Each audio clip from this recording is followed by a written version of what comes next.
Salut à vous, petite vidéo du jour. Je vais répondre aujourd'hui à la question de Bastien donc sur la pertinence des chiens dans notre préparation, dans nos démarches. Posez-moi vos questions en dessous pour la vidéo de demain ou d'après-demain. On va poursuivre ce petit rythme d'une vidéo par jour idéalement.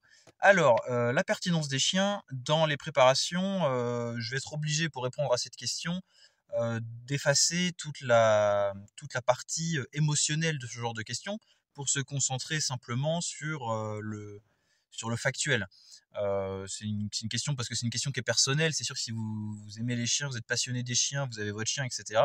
Je vais pas dire non, séparez-vous de votre chien ou au contraire prenez des chiens, c'est formidable. Tout dépend bien sûr de son positionnement de chacun et de son envie d'avoir des chiens ou pas.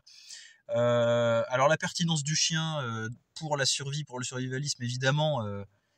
Si vous êtes aveugle, je vais pas. Si vous êtes aveugle et que vous regardez cette vidéo, je vais pas dire que le chien ne sert à rien. Il y a deux aspects sinon pour lesquels on pourrait avoir besoin d'un chien d'une manière pragmatique, dans un rôle purement simplement d'auxiliaire, dans une fonction utilitaire. Ça va être pour la chasse et pour la sécurité. Dans les deux cas, si vous avez un petit chien, si on part sur une petite race de chien qui va pas jouer ces deux rôles pleinement, son utilité sera grandement réduite dans notre préparation, même si un tout petit chien bien habitué peut quand même jouer le rôle de petite alarme en signalant la présence de quelqu'un, l'arrivée de quelqu'un, la présence d'un autre animal ou ce genre de petites choses. Donc une petite fonction quand même assez limitée, mais qui peut quand même jouer son rôle dans certaines situations. Donc si on n'a pas un chien vraiment spécialisé, dressé, entraîné pour la chasse, voilà, si par exemple vous allez chasser avec votre chien, je sais pas, vous allez à la bécasse ou je sais pas quoi, il faut quand même un chien bien préparé pour ça. Et pareil, si on veut avoir un chien de défense pour la sécurité, bah, ça demande quand même un dressage, ça demande du temps, etc. Euh, Tout ceci pour finalement, en plus, jouer des rôles qui peuvent être remplacés par d'autres moyens. C'est-à-dire que par exemple pour la chasse, on, est, on chasse avec un chien d'abord parce qu'on est passionné euh, de son chien, des chiens et de la chasse avec le chien. Pas tellement, je peux me tromper, mais le gain en termes de rentabilité d'avoir le chien de chasse n'est pas forcément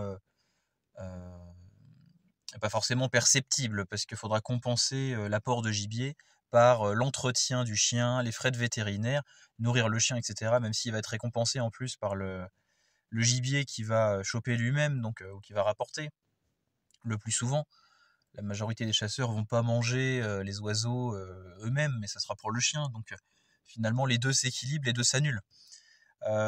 Pareil, si on part sur un chien pour la sécurité et pour le rôle d'alarme et de protection, par exemple des oies à la place dans une ferme joueront ce rôle aussi très bien d'alarme et de signal sonore en cas d'arrivée d'un inconnu, d'un intrus ou même de quelqu'un qu'on connaît.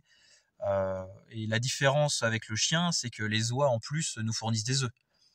Alors que le chien, ce qui va en sortir, je m'en ferai pas une omelette. Ouais. Donc voilà, si vous êtes passionné des chiens et que vous voulez absolument un chien et que euh, vous cherchez à vous rassurer à ce niveau-là en trouvant une explication rationnelle, enfin une justification rationnelle quant à la pertinence du chien dans le survivalisme, on aura du mal à la trouver. Mais si vous êtes passionné de chien, vous voulez avoir votre chien, il va faire son travail, il va vous être très utile, et tant mieux, et ça sera un plus. Mais je pense pas que ce soit pénalisant de ne pas avoir de chien. On va prendre la réponse dans ce sens-là.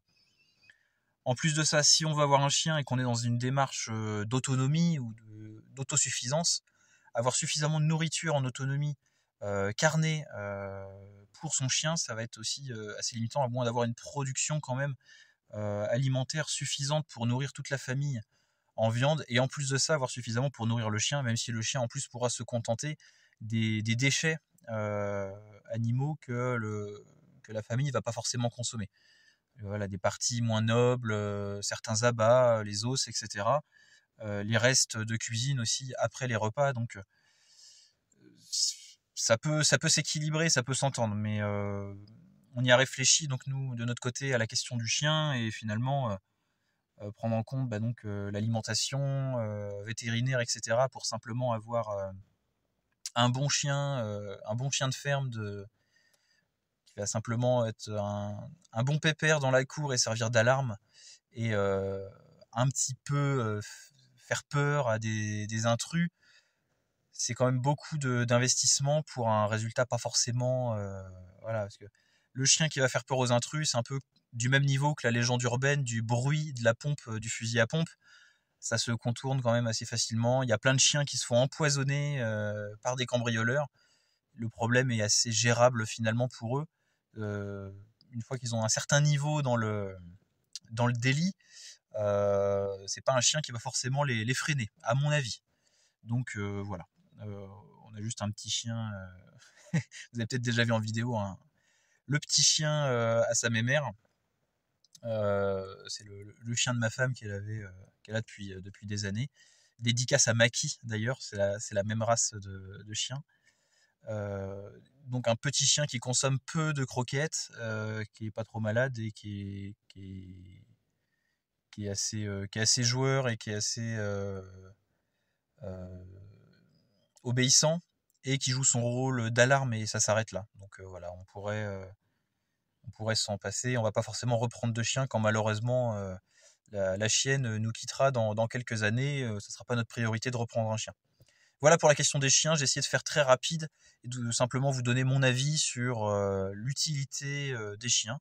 Si vous en voulez, allez-y. Allons-y quoi. Et sinon, ne vous inquiétez pas si vous n'avez pas de chien, ça va pas forcément vous pénaliser. Il y a bien plus important et bien plus urgent à traiter dans nos démarches, à mon avis. Voilà, allez, prenez soin de vous. À demain ou après-demain pour la vidéo questions-réponses suivante. Et posez-moi vos questions en dessous pour la prochaine. Allez, prenez soin de vous, à très vite. Le petit chien a sa mémère.